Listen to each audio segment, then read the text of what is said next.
سماجی کارکن بھٹائی آباد سول سوسائٹی گلستان جوہر کراچی فاؤنڈر گل حسن سومبو کی سوشل میڈیا پہ علاقائی مسائل پر آواز اٹھانے جذبۂ خدمت جدوجہد کرنے پر سلام۔ وزیر اعلیٰ سندھ مراد علی شاہ نے گلستان جوہر میں ٹوٹی سڑکوں سیوریج مسائل کا نوٹس لے لیا۔ میئر کراچی کو سڑکوں کی فوری بحالی، ترقیاتی کاموں کا ذاتی طور پہ جائزہ لینے کی ہدایت۔ ترقیاتی منصوبوں میں تاخیر اور ناقص دیکھ بھال کو برداشت نہیں کیا جائے گا۔ سندھ کے وزیر اعلیٰ سید مراد علی شاہ نے گلستان جوہر میں سڑکوں کی بگڑتی ہوئی صورتحال، سیوریج کے مسلسل مسائل کا سخت نوٹس لیتے ہوئے کراچی کی میئر مرتضی وہاب کو مسائل کے حل کے لیے فوری اقدامات کرنے کی ہدایت دی۔ وزیر اعلیٰ نے علاقے کی خراب مرکزی شاہراہوں، اندرونی سڑکوں کی فوری بحالی کا حکم دیتے ہوئے میئر کو ہدایت کی کہ وہ گلستان جوہر میں جاری ترقیاتی مرمتی کاموں کا ذاتی طور پہ جائزہ لیں۔ مراد علی شاہ نے میئر کو سڑکوں کی مرمت، نکاسیاب کے مسائل اور سیوریج لائنوں کی صفائی سے متعلق فوری رپورٹ پیش کرنے کی ہدایت کی۔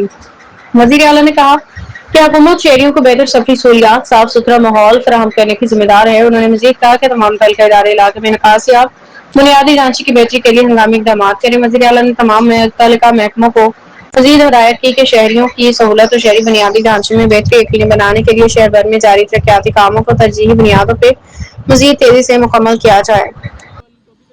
میرے بھائی، یہ 5 سال کے اندر 35 کروڑ روپے یہاں پہ لگا ہے صرف پانی کی لائن کے اوپر، نیو پانی کی لائن، نیو۔ اور میں آپ کو بتاؤں 5 سال میں وہ نیو تباہ ہو گئی، 35 کروڑ روپے تباہ ہو گئے۔ ابھی نئی جو ہے نا وہ کہہ رہے ہیں کہ ہم نئی ایک اسکیم لے کے آ رہے ہیں، نئے سرے سے A1 پائپ ہم لے کر آ رہے ہیں، اس کو ہم یہاں پہ بچھائیں گے۔ عوام ہاں یہ جو تھی یہ مرتضیٰ بلوچ صاحب کی اسکیم تھی جو پہلے ہمیں دی گئی، اس سے پہلے جو ہے نا ٹاؤن کی اسکیم تھی، واٹر بورڈ کی اسکیم کی، یہ 3-4 اسکیمیں ملی اور یہاں پر ہی تباہ ہو گئی، یہاں ہی ختم ہو گئی۔ پانی یہاں بہ رہا ہے، ہمارے علاقے میں پانی نہیں آ رہا، اور حکمرانوں کو ہماری چیخ و پکار کبھی بھی سننے میں نہیں آ رہی، نہ ہمارے مظاہرے ان کو سننے میں آ رہے، نہ ہمارے اشارے ان کو سمجھ میں آ رہے، نہ ہماری گالیاں ان کو سمجھ میں آ رہی ہے، ان کو کچھ بھی سمجھ میں نہیں آ رہا ہے۔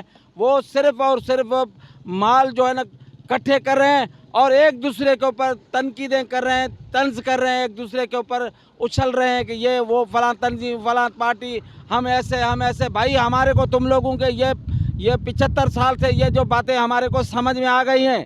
آپ لوگ خدا کو مانو، رسول اللہ کو مانو، آئندہ الیکشن میں کھڑے نہیں ہو۔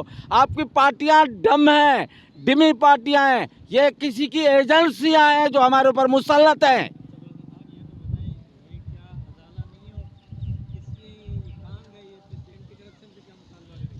میں اس وقت کراچی میں جو کراچی کا ڈائریکٹر اینٹی کرپشن، میں پہلے کہتا تھا اس اینٹی کرپشن کو آنٹی کرپشن کہتا تھا کہ کرپشن کی جو ہے نا وہ آنٹی ہے، لیکن ابھی میں جو ہے نا توقع کرتا ہوں اس وقت واقع سچ مچ میں ہماری ایک بہن جو ہے ڈائریکٹر اینٹی کرپشن ہوئی ہے، اس کے بارے میں نے سنا ہے وہ بہت سخت ہیں اور ایکشن اٹھا رہی ہیں۔ جہاں جہاں کرپشن ہوئی ہے، وہ جو ڈائریکٹر صاحبہ جو ہے جو کراچی کی ڈائریکٹر ہوئی ہے اینٹی کرپشن کی، اب وہ اس کو جو ہے نا اپنے تحرک میں آئیں گی اور یہاں پر جتنے کرپٹ لوگ ہیں ان کی انکوائری ہوگی، جہاں جہاں اربوں خربوں روپے لگے ہیں، کروڑوں روپے لگے ہیں، ان کی انکوائری کریں گی۔ اور میں ابھی یہ کہوں گا کہ پہلے تو یہ 35 کروڑ روپے کہاں چلے گئے؟ ابھی نئی اسکیم آ رہی ہے، چلو ہمیں تو پانی چاہیے، نئی لاؤ یا پرانی، لیکن یہ 35 کروڑ روپے کہاں چلے گئے جبکہ پانی تو راستے میں بہہ رہا ہے، ندیاں بہہ رہی ہیں۔ ادھر دیکھو سائیں، ادھر دیکھو، ندیاں بہہ رہی ہیں۔ یہ نہیں، یہ 5 سال سے پانی بہہ رہا ہے، کراچی کو پانی نہیں مل رہا، ہمیں بھٹائی آباد کے لوگوں کو پانی نہیں مل رہا، ملیر کے لوگوں کو پانی نہیں مل رہا، گلستان جوہر کے لوگوں کو پانی نہیں مل رہا۔ یہ پانی جو ہے روڈ کے اوپر، اور دوسرا یہ ٹینکر مافیا جو ہے یہ بھی یہاں پر آ کے پائپوں کو توڑ کے چلے جاتے ہیں تاکہ پانی وہاں شہر میں جائے نہیں، ہمارے ٹینکر چلتے رہے۔ یہ ٹینکر کس کے ہیں اس کی انکوائری کی جائے، ٹینکروں کی انکوائری کی جائے کہ یہ اس کے مالکان کون ہیں، لسٹ بنائی جائے، ان کو جیل میں ڈالا جائے اور ان سے یہ پیسے بھرے جائیں۔